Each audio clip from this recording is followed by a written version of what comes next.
60대 전직 대기업 부장, 월 100만 원으로 살아보니 충격적인 현실이. 요즘 들어 주변에서 은퇴 이야기가 끊이지 않더라고요. 지인이든 동네 선후배든 심지어 인터넷 커뮤니티에서 알게 된 분이든 다들 은퇴 후의 삶에 대해 걱정 반 기대 반인 것 같아요. 사실 예전에는 대기업 다니면 노후 걱정 없다라는 분위기가 있었죠. 그런데 막상 60대가 되고 퇴직을 하고 나면 한 달에 얼마나 써야 하고 어느 정도로 아껴야 하는지 정말 막막하다는 이야기를 많이 들어요. 오늘은 제가 알고 지내던 60대 전직 대기업 부장님의 이야기를 해볼까 해요. 겉으론 늘 깔끔한 정장을 입고 30년 가까이 부장급으로 근무하셨기에 연봉도 꽤 되셨었죠. 주변에서도 부장은 돈 걱정 따위 안 하겠지, 골프도 자주 치면서 노후 잘 보낼 거야 라고들 부러워했거든요. 그런데 정작 은퇴 후 이야기를 들어보니까 현실은 전혀 달랐습니다. 퇴직금, 연금, 그리고 그동안의 저축이 있다고 해도 예상보다 훨씬 빠른 속도로 통장이 줄어들기 시작했다는 거예요. 결국 한 달 생활비를 딱 100만 원으로 맞추어 살기 시작했는데 이게 정말 보통 일이 아니었다고 합니다. 어떻게 보면 한 달에 100만 원이면 어느 정도는 살 수 있지 않나? 라고 생각하는 분들도 계실 것 같아요. 사실 혼자 산다면 그렇다고 치지만 배우자도 있고 가끔 자녀나 손자 손녀 챙길 일도 생기고 또 생활비 말고도 병원비, 자동차 유지비 같은 돌발 지출까지 고려하면 100만 원이란 금액이 생각보다 턱없이 작다는 걸 깨닫게 되더라고요. 그래서 오늘은 은퇴 준비 또는 이미 은퇴 후를 맞이하신 분들께 조금이라도 도움이 될 수 있도록 2월 100만 원 생활에 충격적이면서도 현실적인 경험담을 나눠보려고 합니다. 또 다른 분들의 사례도 3가지 정도 들면서 실제로 사람들이 은퇴 후 어떤 어려움을 겪고 있는지 그리고 거기서 우리가 배워야 할 점은 뭔지 함께 살펴보겠습니다. 다소 길지만 끝까지 들어주시면 분명 얻어가실 게 있을 거예요. 1. 대기업 부장님의 월 100만 원 생활 도전기. 제가 잘 아는 이 부장님은 은퇴 직전까지 월급이 꽤 되셨고 게다가 회사에서의 지위도 높았어요. 그러나 정년이 되면서 퇴직금을 받고 나니 제일 먼저 들었던 생각이 이 돈이 대체 얼마 동안 버텨줄 수 있을까? 였다고 합니다. 왜냐하면 집 한 채 마련해둔 것 외에는 딱히 투자나 부동산으로 이익을 낸 적이 없었고 자녀들 교육비에다 생활비로 여태껏 번 돈을 빠듯하게 써온 편이었거든요. 은퇴 후 첫 몇 달은 그동안 고생했으니 한두 달쯤은 놀면서 지내자 싶었다가 예상보다 통장 잔고가 빨리 줄어드는 걸 보고 깜짝 놀랐다고 해요. 그래서 이대로 가다간 안 되겠다. 매달 100만 원으로 맞춰 살자라며 강제 다이어트에 들어갔는데 거기서부터 충격적인 현실이 시작되었죠. 첫째, 식비부터 확 줄이자고 했대요. 예전에는 아침은 간단히, 점심은 회사 동료들과 식당에서, 저녁은 가끔 외식도 하면서 살았지만 은퇴 후엔 근처 시장에서 싼 채소나 식재료를 대량으로 사서 집밥 위주로 먹는 생활을 하게 된 거죠. 그래도 두 분이 드시려면 한 달 식비가 최소한 3,040만 원은 들어갔어요. 둘째, 교통비나 여가비도 크게 절약. 부장님은 차가 있어야 생활이 편하다고 생각해서 차는 계속 유지하고 싶었는데 기름값이며 보험료, 수리비까지 고려하니 한 달 20만 원 전후가 훌쩍 나가더랍니다.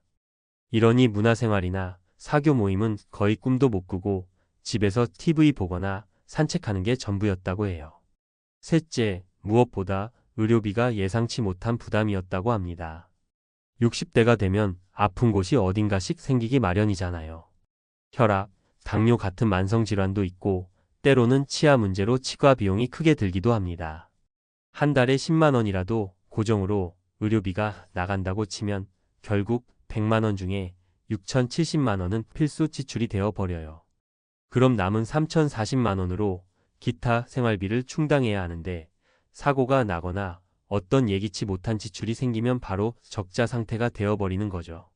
부장님 말씀으로는 회사 다닐 때는 내 월급이 곧 내 생활 수준이었는데 퇴직하고 나니 현실적으로 써야 하는 돈이 생각보다 훨씬 많더라라는 것이었어요. 아무리 노력해도 100만 원으로는 부족함을 매달 피부로 느끼며 쌓아둔 예금에서 조금씩 꺼내 쓰게 되더랍니다. 이러다 보니 1년만 지나도 목돈이 빠른 속도로 줄어들어 버리는 거예요. 다른 사람들은 어떨까? 은퇴 후 사례 3가지.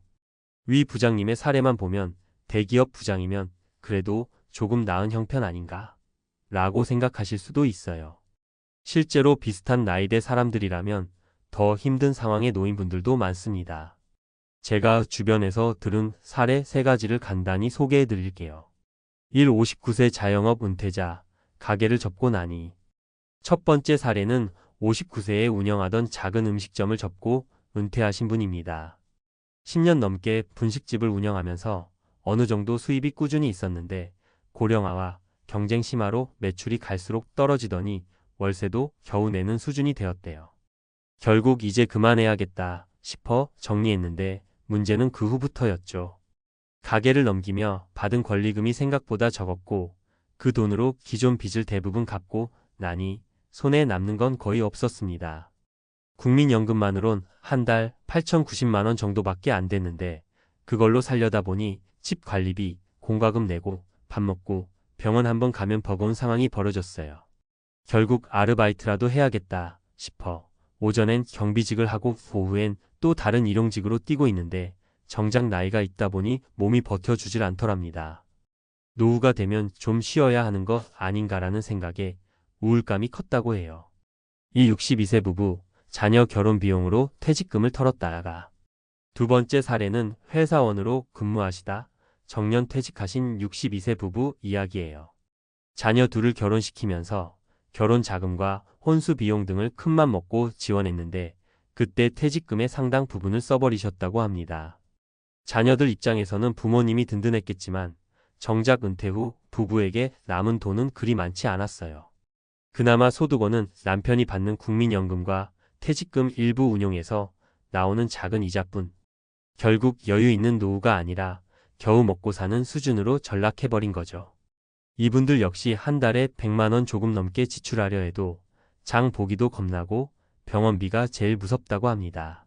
가끔 자녀가 생활비를 조금씩 보내줄 때가 있지만 마음은 고맙지만 한편으론 미안해 죽겠다는 말씀을 하시더라고요. 3. 65세 독거 여성, 국민연금 70만 원의 벽. 세 번째 사례는 65세 독거 여성입니다. 남편과 사별 후 혼자 살게 되셨는데 국민연금으로 나오는 월 70만 원이 전부예요. 부부 때 살던 집은 처분하고 작은 원룸 전세로 이사 왔는데 전셋집 유지도 쉽지 않고 월세로 바꿔야 하나 계속 고민 중이랍니다.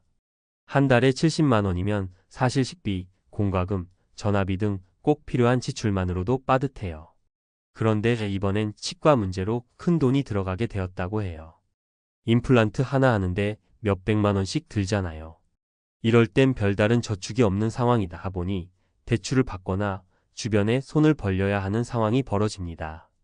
이분 역시 나중에 내 손주들 용돈이라도 조금 주고 싶은데 이러다 내가 아이들한테 빚질까 봐 두렵다고 하시더라고요.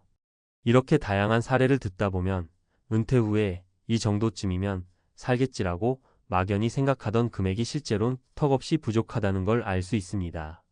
3. 은퇴 후 생활 어떻게 준비해야 할까? 그래서 결국 어떻게 해야 하느냐?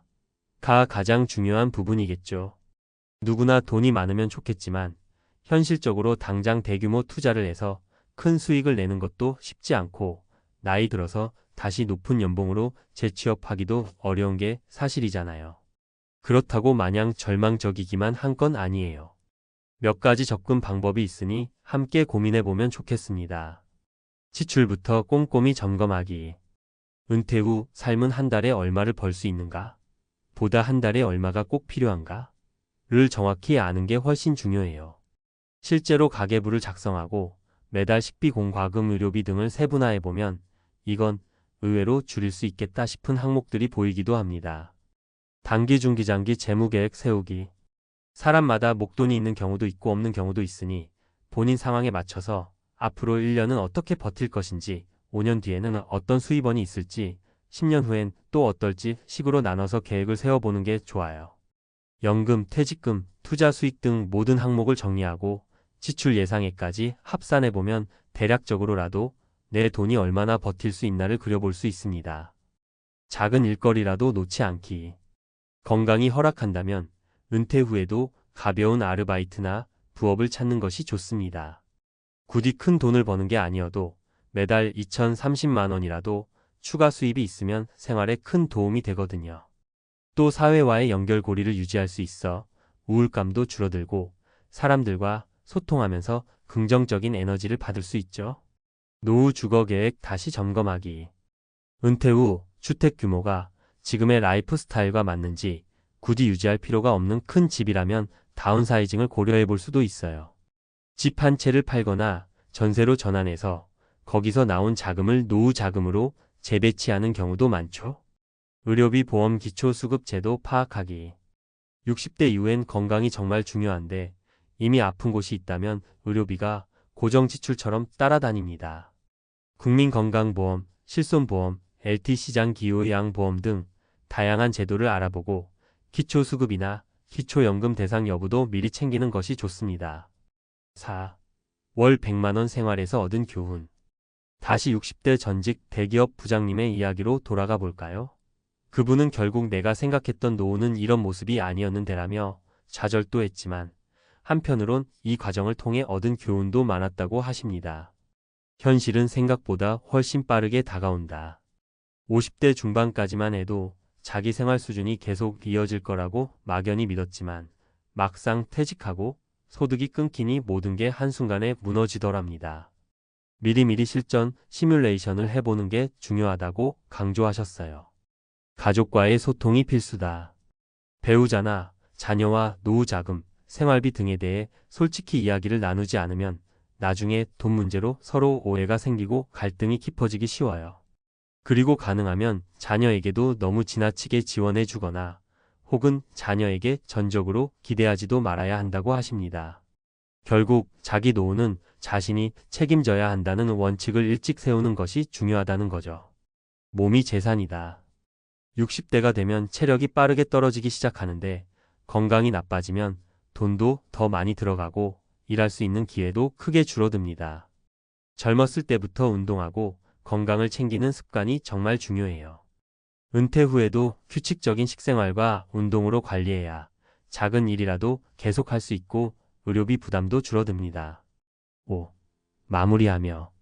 많은 분들이 은퇴 후에 과연 얼마가 있어야 편안한 노후를 보낼 수 있을까? 라는 고민을 하죠. 물론 개인별로 상황이 다르기 때문에 월 300만 원이면 된다거나 억대 자산이 있어야 한다. 같은 일률적인 답을 내릴 순 없습니다. 다만 분명한 건 생각보다 적은 돈으로도 살아갈 순 있지만 그 생활이 결코 낭만적이지 않다는 사실이에요.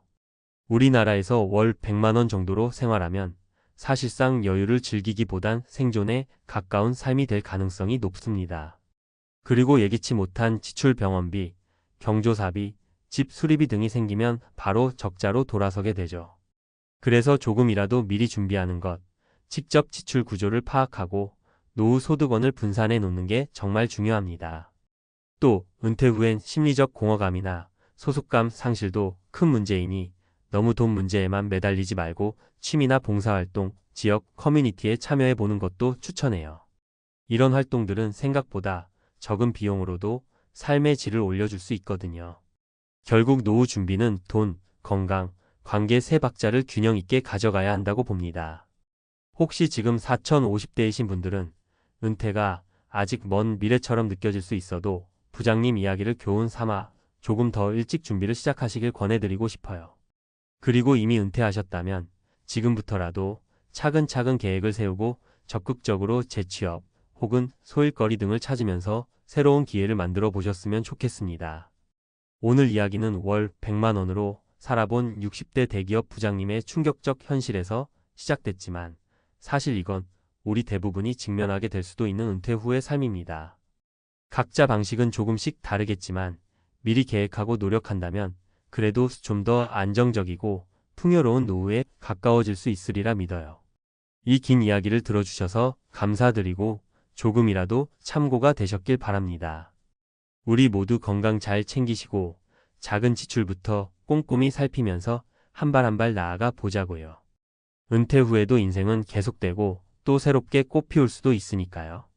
다음에 더 유익한 정보로 찾아뵙겠습니다. 함께 힘내요.